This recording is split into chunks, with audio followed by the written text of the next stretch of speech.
ব্যক্তিগতভাবে আক্রমণ করা এটা বিজেপির কালচার। তার বিরোধী দলনেতা আমাদের সর্বময় নেত্রীর ব্যক্তিগত আক্রমণ করেন। আমরা ব্যক্তিগত আক্রমণে বিশ্বাসী নই।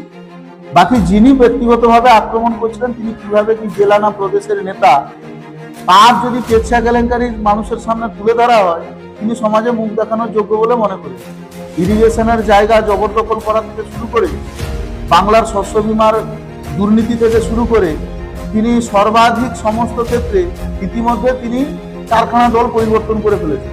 কলেজ লাইফ থেকে আমি ওনাকে ব্যক্তিগতভাবে চিনি, তার সমস্ত কর্মপদ্ধতি আমার পকেটের মধ্যে রেকর্ডেড আছে। তো আমি যদি মুখ খুলি উনি যোগ্য সম্মান পাবেন না, এটা আমি ব্যক্তিগতভাবে মনে করি। তার উপর অসম্মানিত করা আমার লক্ষ্য নয়। আপনারা যদি কোনো ওনার চ্যানেল, ওনার কোনো খবর আপনারা সোশ্যাল মিডিয়াতে ছাড়বেন, দেখবেন শয়ে শয়ে মানুষ প্রশ্ন করছে যে বাংলার শস্য বীমার যোগ্য টাকা পায়নি কেন, জবাব চাই, জবাব দাও। তো তিনি সেই বাংলার শস্য বীমা যোজনার দায়িত্ব কোনো একটা কোম্পানি থেকে নিয়েছিলেন, বর্তমানে তিনি আর করতে পারছেন না। ইতিমধ্যে তিনি বহু টাকা দুর্নীতির সাথে যুক্ত হয়েছে।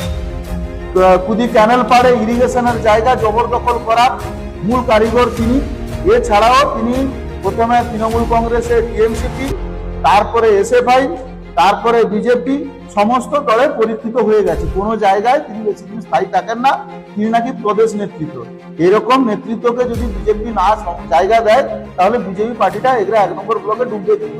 তো স্বাভাবিক কারণে সঠিক লোককে সঠিক জায়গা দিই না। ইতিমধ্যে আমরা ইরিগেশনের সাথে যোগাযোগ করছি। যোগাযোগে ইতিমধ্যে আমি ইরিগেশনের যিনি ইঞ্জিনিয়ার আছেন ওনাকেও একটা চিঠি আমরা মাস্টার আকারে করবো যে ইরিগেশনের জায়গা দখলমুক্ত করা হোক, সে ব্যবস্থা আমরা করছি। এবং শস্য বীমা বিষয়ে বহু মানুষজন আমাকে ফোনাফোনি করেছে, তো সেটা আমি লক্ষ্য করেছি। সেটাও আমরা শস্য বীমার যারা আধিকারিক আছেন তাদের সাথে আমরা যোগাযোগ করে আগামী দিনের সত্যাসত্য আপনাদের মাধ্যমে জনগণের কাছে তুলে দেব।